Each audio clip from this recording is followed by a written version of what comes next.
Ya hicimos mención de cuáles son las prestaciones laborales que se reconocen en la ley. Es importante mencionar algunos datos antes de hablar acerca de las cuantificaciones de las prestaciones. Es importante aclarar en todo momento a las personas que intervienen en el procedimiento de conciliación que no importa el tipo de trabajo que se haya realizado, es decir, si era un trabajo presencial o si era un trabajo virtual. Lo que sí es importante es identificar qué actividades se realizaban para ver si es competencia del centro de conciliación local o competencia del centro federal. Tampoco si no se cuenta con copia del contrato, porque muchas personas manifiestan esa preocupación de no tener copia del contrato, que no se les entregó o que en su momento lo solicitaron, pero les fue negado. Ni tampoco el tiempo que se haya estado laborando. La ley como tal no exige un mínimo de tiempo para solicitar el pago de prestaciones que le corresponden al trabajador. Muchas veces los trabajadores manifiestan es que estuve laborando únicamente 6 meses o 9 meses o un año, e incluso semanas, y es importante hacerles saber que independientemente del tiempo que se haya laborado, les corresponden prestaciones que la ley les reconoce. Bueno, para poder realizar el cálculo de prestaciones que le corresponden a un trabajador o a una trabajadora, es importante mencionar acerca de los despidos. El despido puede ser justificado o puede ser injustificado. Será justificado cuando el empleador tenga razones para dar por terminada la relación de trabajo. En este caso, se debe dar un aviso del motivo del despido. Si no se entrega como tal este aviso, entonces existe una presunción. ¿Eso qué quiere decir? Que se va a considerar como si el despido hubiera sido injustificado. ¿Cuáles son las causas de un despido injustificado? Bueno, algunas de ellas son el que no se entreguen los documentos que la ley establece para poder realizar ese trabajo, que se haya presentado en estado de ebriedad o bajo los efectos de alguna droga, que desobedezca las órdenes directas que se le están dando en relación al trabajo para el cual se contrató, que falte más de 3 veces en un periodo de 30 días o de un mes sin justificación, que revele información confidencial o secretos industriales, que cometa actos inmorales de hostigamiento o de acoso sexual, que dañe material o el lugar de trabajo, o también que ponga en riesgo la seguridad de sus compañeros de trabajo o del lugar de trabajo o los clientes que asisten a este lugar. También una causa para dar por terminada la relación de trabajo es que haya por parte del trabajador o de la trabajadora un comportamiento violento en contra del empleador, de trabajadores, de compañeras o de personas relacionadas a ellos. Estas se consideran causas de rescisión, es decir, el que un trabajador o una trabajadora realice estas actividades permite que el empleador dé por terminada la relación de trabajo. Esta relación de trabajo o esta terminación de la relación de trabajo tiene que seguir estas características o estos parámetros. Debe constar por escrito, debe estar dirigido al trabajador y se le debe especificar de manera clara cuáles son las conductas o la conducta que realizó y también las fechas en las cuales se cometieron este tipo de conductas. Hablamos de un despido injustificado cuando no existe una razón para dar por terminada la relación de trabajo. Es decir, que el trabajador no presentó su renuncia de manera voluntaria o no dio razones para que la parte empleadora o la empresa ya no quisiera continuar con él dentro de la empresa. Cualquier motivo no contemplado en el artículo 47 de la Ley Federal de Trabajo, que son las actividades que mencionamos anteriormente, se considera como un despido injustificado. La compensación en caso de despido injustificado se va a dividir en dos. Unas son las prestaciones adquiridas y otras son las indemnizaciones por despido. También la división puede ser entre las prestaciones que no se pueden negociar y prestaciones que sí están sujetas a negociación. ¿Por qué no se puede negociar? Porque son prestaciones que los trabajadores ya generaron, que ya ganaron por estar laborando en el centro de trabajo y que la ley les reconoce. Es tal cual lo que conocemos como derechos mínimos o derechos irrenunciables. Entre ellos identificamos el aguinaldo, que le corresponde una parte proporcional a los 15 días de salario por año, sus vacaciones, su prima vacacional y los salarios de vengados. Los salarios de vengados son aquellos días de trabajo que se elaboraron pero que no fueron pagados. Muchas veces, si el trabajador laboró hasta el día 10 de mayo, entonces, y el pago se realizaba de manera quincenal, es decir, el 15 de mayo, quedarían pendientes esos 10 días de pago, que esos serían los salarios de vengados. Ojo, no debemos confundir los salarios de vengados con los salarios caídos. Los salarios caídos son otra prestación totalmente distinta y es aquella en la cual se considera el salario que el trabajador ha dejado de recibir. Esto no es materia de conciliación y es importante que las personas lo sepan desde el primer acercamiento que tienen, que no se les va a realizar algún pago por los días que no se han trabajado. Únicamente los días que sí se trabajaron son los que se consideran para ser pagados. De ahí mencionamos acerca de las indemnizaciones. Hay dos prestaciones que van a estar sujetas a negociación. Es decir, va a depender de la cantidad que la empresa o el empleador esté dispuesto a cubrir y el trabajador a recibir. Cuando se habla de un despido injustificado, también mencionamos una indemnización constitucional o gratificación que puede ser desde un día de salario hasta 90 días. Si nosotros consideráramos de entrada los 90 días, sería darle la razón al solicitante, al trabajador o a la trabajadora, y considerar 0 días sería darle la razón a la empresa. Entonces, se trata de buscar un punto medio. Lo que normalmente se acostumbra a hacer es considerar los 45 días como punto medio, pero es negociable. Se pueden ofrecer más o menos días.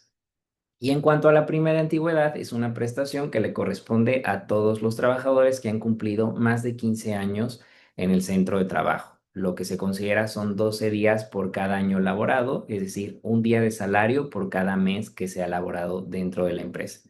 Y aquí hay una limitante. Aunque el trabajador haya tenido un salario mayor, el salario que se establece como límite es el doble del salario mínimo. Actualmente el salario mínimo es de 278.80 pesos. Entonces, lo que tenemos que hacer es multiplicar los 278.80 por 2, que nos da un total de 557.60. A pesar de que un trabajador tuviera un salario de 650 o de 800 pesos, la ley establece que la prima de antigüedad se debe calcular con el doble del salario mínimo, es decir, con 557.60 pesos. Y el fundamento de esto se encuentra en el artículo 162 de la Ley Federal del Trabajo. Para realizar una cuantificación, es importante preguntarle al trabajador o a la trabajadora o también al empleador algunos datos. ¿Cuáles son los más importantes? La fecha de ingreso y el último día laborado. La fecha de ingreso es importante para que nosotros podamos conocer si esta persona tiene derecho a vacaciones, si tiene vacaciones pendientes o no, si existen vacaciones proporcionales, al igual que para considerar el tema de su aguinaldo. Lo mismo en cuanto al tema de la prima vacacional. Al momento de nosotros realizar alguna cuantificación, debemos preguntarle a los trabajadores toda la información necesaria, si tuvieron vacaciones al cumplir su primer año, su quinto año, dependiendo de cuáles son las especificaciones en la relación de trabajo. Hay dos cuantificaciones que se van a presentar al trabajador o a la trabajadora. Una es al 100%. Es el 100% de la compensación. En este caso, se estarían considerando las prestaciones que no se pueden negociar, que son vacaciones, prima vacacional, aguinaldo. En el caso de las personas que tienen más de 15 años, la prima de antigüedad. Y en esto se estaría agregando los 3 meses de salario, que son los 90 días, y la prima de antigüedad. La otra cuantificación que se presenta es considerando el 50% de esa compensación, es decir, 45 días, que es el punto medio. Es importante hacerle ver al trabajador o a la trabajadora que una cuantificación al 100% es lo que se podría llegar a considerar en juicio si se acredita el despido injustificado, es decir, si presenta todos los elementos necesarios y en una determinación se le da la razón.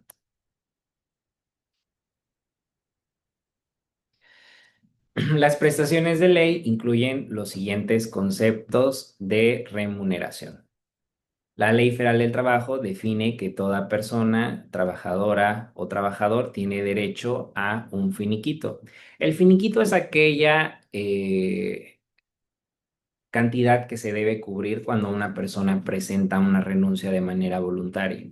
Únicamente se deben cubrir su aguinaldo, sus vacaciones, su prima vacacional y en el caso de que haya cumplido más de 15 años, se le considera la prima de antigüedad.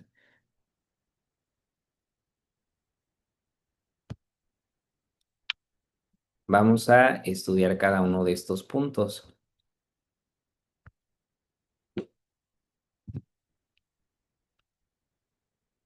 Bueno, el aguinaldo es la cantidad que se paga por parte del empleador a cada uno de sus trabajadores. Se paga en el mes de diciembre y se calcula de todo el año que se haya laborado, es decir, desde el 1 de enero del año hasta, bueno, si el trabajador sigue laborando al día 20 de enero, es la fecha límite en la cual se le debe realizar ese pago.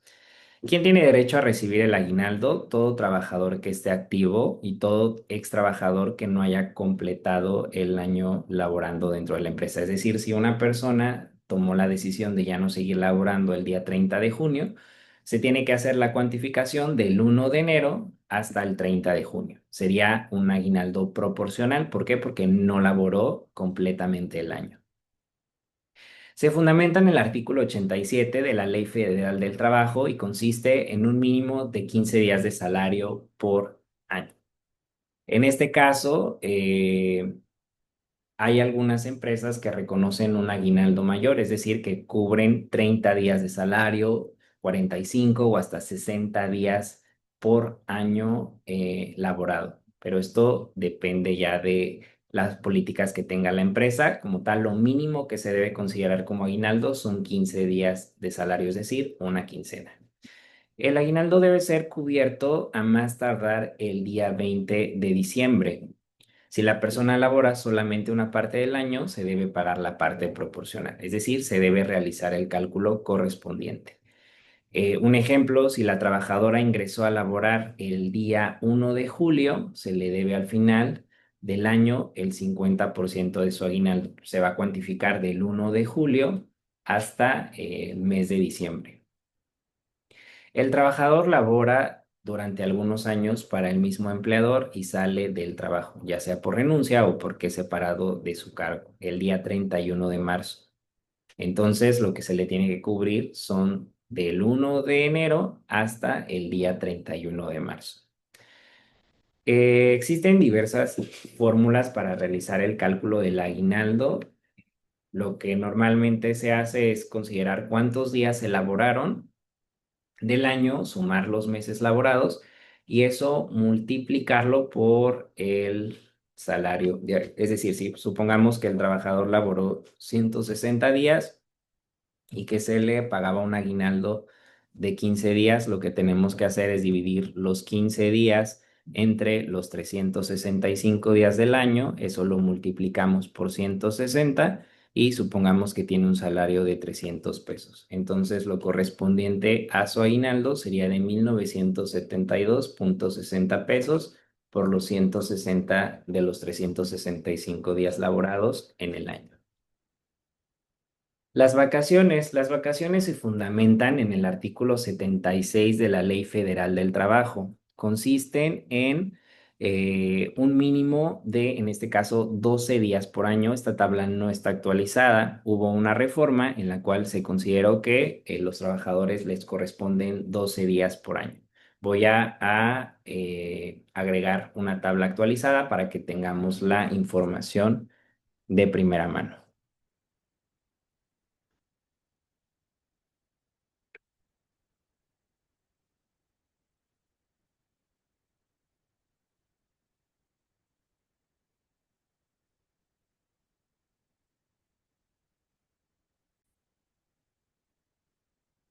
¿Listo? Ahora sí tenemos la tabla actualizada. Los días de vacaciones no deben ser menor a 12 días. Hubo una reforma en 2023 en la cual se reformó el artículo 76 de la Ley Federal del Trabajo. Consiste en un mínimo de 12 días de vacaciones al cumplir el primer año de labores. Y va aumentando en 2 días por cada año adicional hasta llegar a los 20 días. Es decir, las personas que tienen laborando de 6 a 10 años les corresponden 22 días. De 11 a 15 años, 24 días. Y así hasta llegar a 31 a 35 años, que les corresponden 32 días. Cabe mencionar que este es el número mínimo de vacaciones que las personas pueden tener.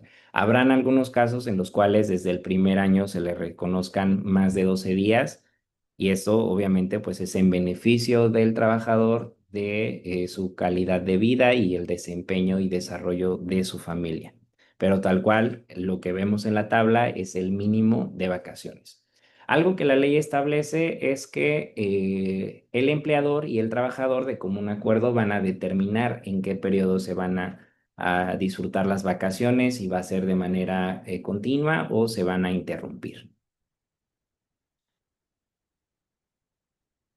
Es importante mencionar que mientras el aguinaldo se calcula siempre de enero del 2025 al último día en el que se elaboró, las vacaciones no se calculan de la misma manera, se calculan en años de servicio. Es decir, se toma en consideración la fecha de ingreso y de ahí cada año que se fue cumpliendo dentro de la empresa. Si, por ejemplo, una persona ingresó el día 30 de mayo del año pasado, al día 30 de mayo de este año tendría derecho a sus 12 días de vacaciones. Las vacaciones no se consideran por año eh, que está transcurriendo, es decir, no se empiezan a contar a partir de enero, a menos que el trabajador haya ingresado a laborar en el mes de enero. La prima vacacional es el 25% de lo que le corresponde al trabajador de vacaciones. Es el 25% del monto. Lo que se debe hacer es multiplicar los días que le corresponden de vacaciones por el salario para tener el total de vacaciones que se le debe cubrir. Y la prima vacacional se calcularía sacando el 0,25%. Se define en el artículo 80 de la Ley Federal del Trabajo, es equivalente como mínimo al 25% de lo que le corresponde de vacaciones. Habrá algunos casos en los cuales se considere un porcentaje mayor. Muchas veces algunas empresas consideran el 50% o el 100%, lo mismo de vacaciones, pero ya va a depender de las condiciones y las políticas de la empresa, como ya lo mencioné hace un momento. Siempre y cuando se cubra el mínimo, no hay ningún problema. Y se paga de forma proporcional cuando no se cumple un año de servicio. Al igual que las vacaciones, se paga la parte proporcional. Esto es importante mencionar. Si un trabajador sale de la empresa, es decir, ya no continúa laborando y no ha cumplido el año, no tenía derecho de vacaciones todavía, pero se le tiene que pagar esa parte proporcional. Lo que se hace es dividir los 12 días que le hubieran correspondido por los meses que trabajó.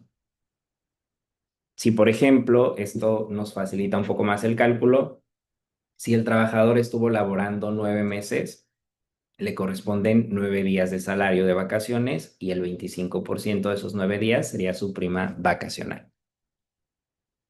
La prima de antigüedad. Respecto a la prima de antigüedad, es una prestación que se le cubre a los trabajadores que tienen más de 15 años laborados dentro de una empresa. Es un pago adicional que se le otorga a los trabajadores por el tiempo que han estado laborando en el centro del trabajo. El artículo 167 de la Ley Federal del Trabajo establece que es equivalente a 12 días por cada año laborado. Es lo que mencionaba hace un momento, se considera un día de salario por cada mes que se ha trabajado dentro de la empresa. Esta prima se paga bajo las siguientes circunstancias. Cuando se presenta una renuncia y se tienen más de 15 años o más laborando dentro de esa empresa, o en algunos casos cuando se despide o se separa del trabajo, ya sea de manera justificada o injustificada. Hay quienes consideran que no debe ser cubierta y por eso es que se toma en cuenta como objeto de negociación que va a depender de la cantidad que la empresa esté dispuesta a cubrir y el trabajador a recibir. Hay quienes toman en consideración el 50% porque no se han cumplido los 15 años. Esto ya depende del criterio del conciliador y también del centro de conciliación. Los artículos 485 y 486 establecen los límites del salario que deberá servir como base para calcular.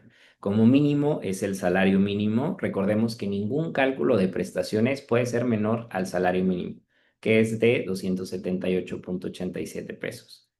Y como máximo es el doble del salario mínimo, que recordemos es de 557 pesos.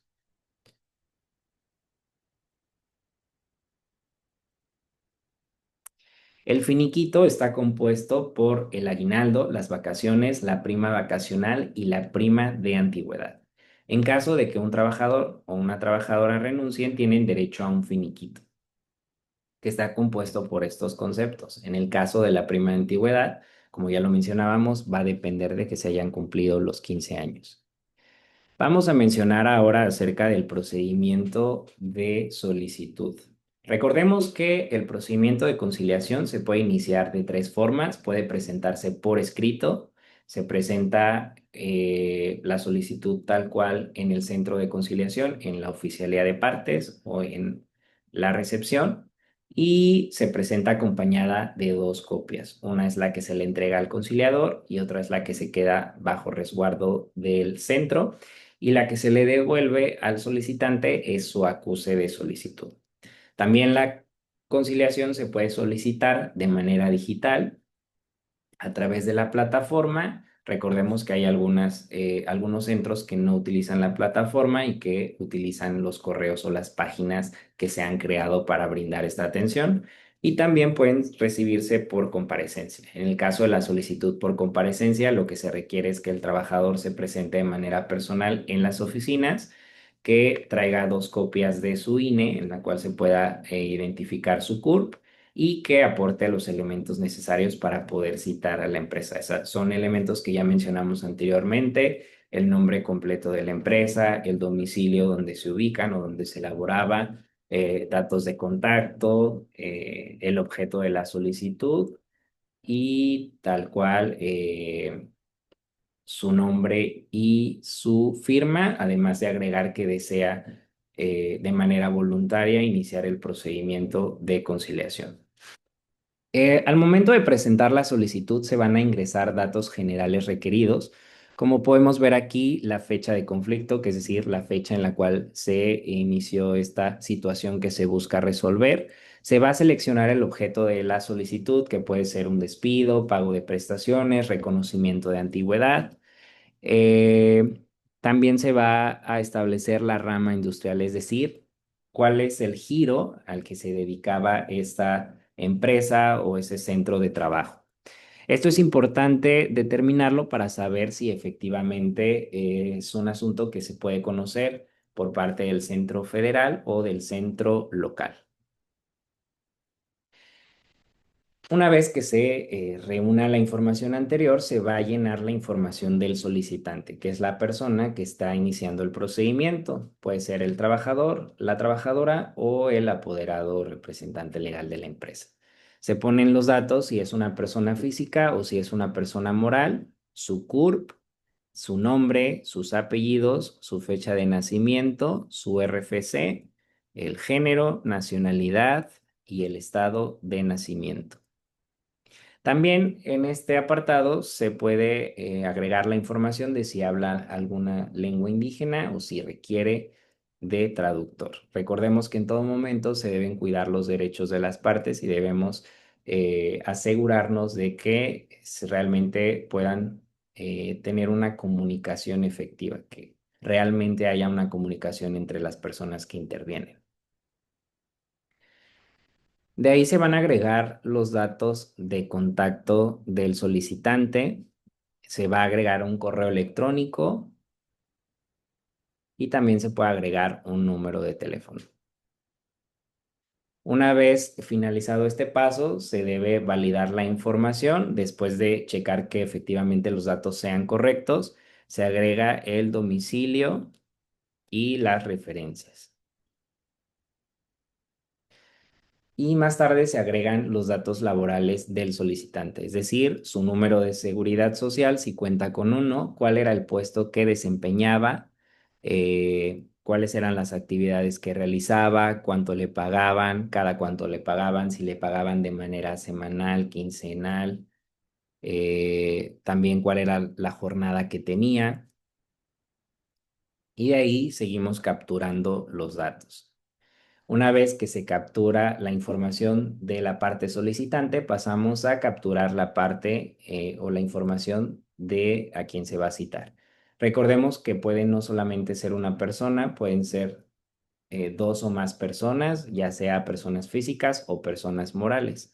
Se ponen aquí sus datos de identificación, si es una persona física o si es una persona moral. Recordemos que las personas morales son aquellas figuras jurídicas que se les reconoce derechos, pueden ser las empresas, y ellos asisten al procedimiento de conciliación a través de su representante o de su apoderado legal. Se pone el CURP de la persona citada, el nombre del citado, si se tienen sus apellidos y sus datos de identificación.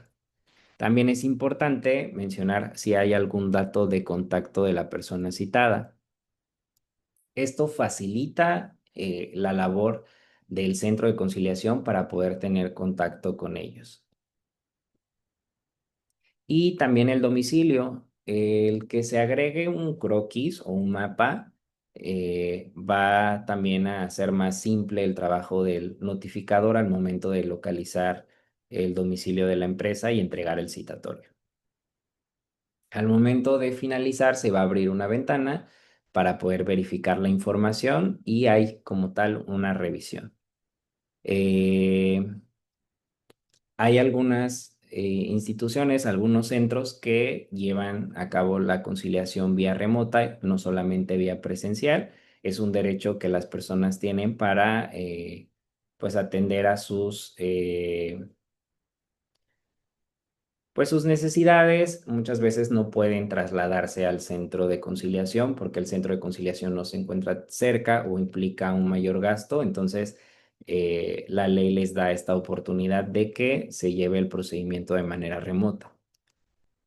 Si elige la modalidad presencial, tiene que acudir a la oficina del centro de conciliación para confirmar su solicitud. A este procedimiento se le llama ratificar, es decir, reconocer que realmente es su interés el llevar a cabo este procedimiento y para ello es necesario identificarse. Si elige la modalidad remota o la modalidad virtual, tiene que agregar su identificación a la solicitud y pues estar al pendiente de la información que se le brinde. Si desea llevar a cabo la conciliación de manera remota, se requiere que cargue una identificación en el sistema y debe seguir las instrucciones para obtener su acuse de la solicitud. En ese acuse se establece no solamente los datos de identificación del asunto, sino también la fecha y la hora en la cual va a tener lugar la conciliación y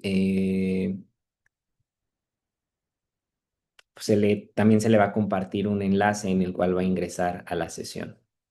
Una vez que se asigne la fecha y la hora, lo único que debe hacer esta persona es conectarse o presentarse en la liga que ya se le compartió.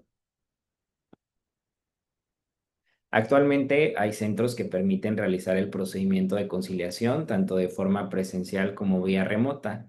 En este caso, al haber aceptado el procedimiento vía remota, se carga la identificación. Aquí vemos cómo aparece en la página la opción de cargar la identificación y finalmente se revisa toda la información que ya quedó registrada. Es importante verificar que los datos sean correctos porque si no están correctos los datos puede implicar un retraso en el asunto, que no se pueda realizar la notificación porque el domicilio no es correcto o no se localizó. Y esto pues obviamente implica un desgaste de recursos, de tiempo, dinero y esfuerzo del personal del centro y también de los que intervienen en el procedimiento. Una vez que se concluya el procedimiento, nos va a aparecer que la solicitud fue guardada correctamente y va a aparecer la opción de guardar el acuse, de descargarlo. Es de suma importancia verificar el acuse, que los datos sean correctos, cuáles son tanto el objeto de la solicitud como los datos de identificación y la liga única. Si nos damos cuenta, aquí se establece un número de identificación y se brinda la información para la sesión de conciliación. También en este acuse aparecen las instrucciones, se debe guardar la liga y se debe realizar la conexión. Se les brinda la información para poder tener comunicación con el centro en el caso de que tengan alguna duda o algún comentario. Y si no están relacionados con la plataforma que se está utilizando, en este caso es Teams, se les puede brindar esta información, resolver cualquier duda que pudieran llegar a tener. Recordemos que el que la sesión se realice de manera virtual atiende al principio de flexibilidad. Lo que busca es acercar a las partes para lograr que exista una comunicación, que puedan tener un diálogo y encontrar posibles opciones de solución. Finalmente, se asigna un número único de identificación al expediente de conciliación, se le genera un buzón electrónico en el cual va a estar llegando la información relacionada con su procedimiento y se le explica cómo acceder a ese buzón electrónico. El citatorio se va a descargar y el citatorio, recordemos que lo puede entregar el solicitante o lo puede entregar el notificador. Lo más rápido es que el trabajador lo entregue porque él conoce cuál es el centro de trabajo, cuál es el horario de atención o el horario de servicio, y pues muchas veces la carga de trabajo que tienen los notificadores no permite que se realicen las notificaciones lo más pronto posible. Entonces, el que el notificador realice la entrega del citatorio implica que va a haber eh, un retraso, o tal vez no un retraso, pero que la audiencia de conciliación no se va a llevar a cabo lo más pronto posible. El citatorio tiene la misma liga que se proporciona en el acuse, entonces tanto el solicitante como el citado tienen ya la información para ingresar en la fecha y hora a la conciliación de manera remota.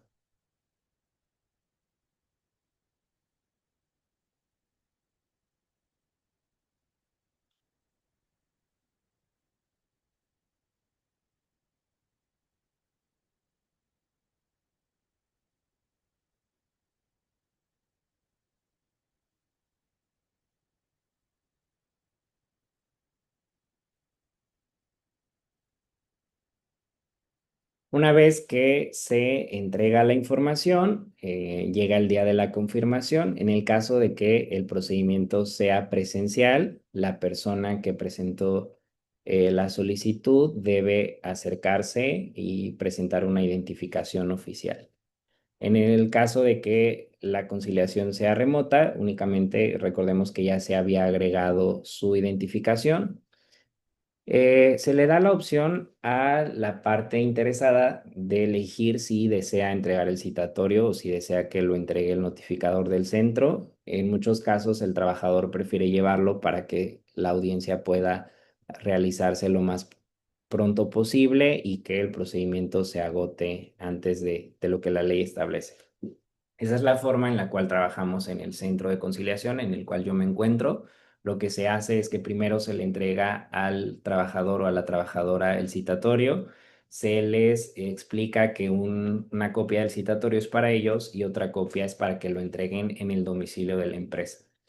Se les da la indicación de que el citatorio puede ser firmado o no por la parte empleadora, que no hay ningún problema si no lo quieren firmar, pero si no lo desean recibir, entonces nos tienen que dar aviso para que sea el notificador o la notificadora adscrito al centro quien realice la entrega del citatorio.